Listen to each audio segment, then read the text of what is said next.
ভাই, ছেলেটার অবস্থা খুবই খারাপ, খুবই আশঙ্কাজনক। এত বালাউলা নাই, তার লাগে আপনারা দোয়া করুন। ঘটনাটা সাজানো নাটক হোক, কেউ হত্যার পরিকল্পনাই করুক, বা সত্যি সত্যি কেউ তারে গুলি করুক, গুলিটা কিন্তু তার খুব বেদার একটা জায়গাত লাগছে। একদিকে ঢুকছে আর একদিকে বাড়াইছে। ডাক্তারে কিতা করো দেখো। কানের দিক থেকে গুলি লেগে বাম দিক দিয়ে বের হয়ে গেছে এবং বুলেট ইঞ্জুরির ক্রাইটেরিয়া মানে এটার ধরন হলো যেদিক দিয়ে ঢোকে সেটা ছোট, কিন্তু বের হয়ে যাওয়ার সময় বড় ইঞ্জুরি হয়, সেটা হয়েছে। এবং ব্রেন ইঞ্জুরি হলে ওখানে কিছু ব্রেন ফুলে ফেপে যায়, প্রেশার বেড়ে যায়। এটা এক্স্যাক্টলি বলা যাচ্ছে না, কিন্তু অবস্থা হচ্ছে আশঙ্কাজনক। শুনছেন তো ডাক্তারের কথা। ভাই, তারা যদি অমানুষের মতন আচরণ হয়েও, আমরা তো তারার মতন অমানুষ হইতাম পারতাম না। দোয়া করেন।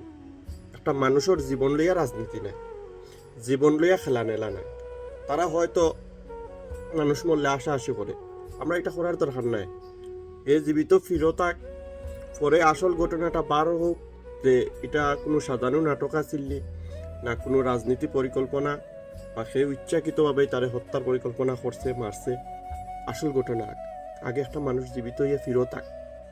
দোয়া করো, মানুষ হিসাবে দোয়া করো। কারণ জিবায় গুল্লি ঢুকছে আর জিবায় গুল্লি বার হইছে, এটা খুবই বিপজ্জনক। ট্রাম্পর তো অমনেদি লাগিয়া গেছিল, বুঝছো নি? হামাইছে না এমনি ইবাই দি বার হইছে না। বহুত বিষয় আশয় আছে। একটা মানুষের জীবন মরণের মাঝামাঝি আছে।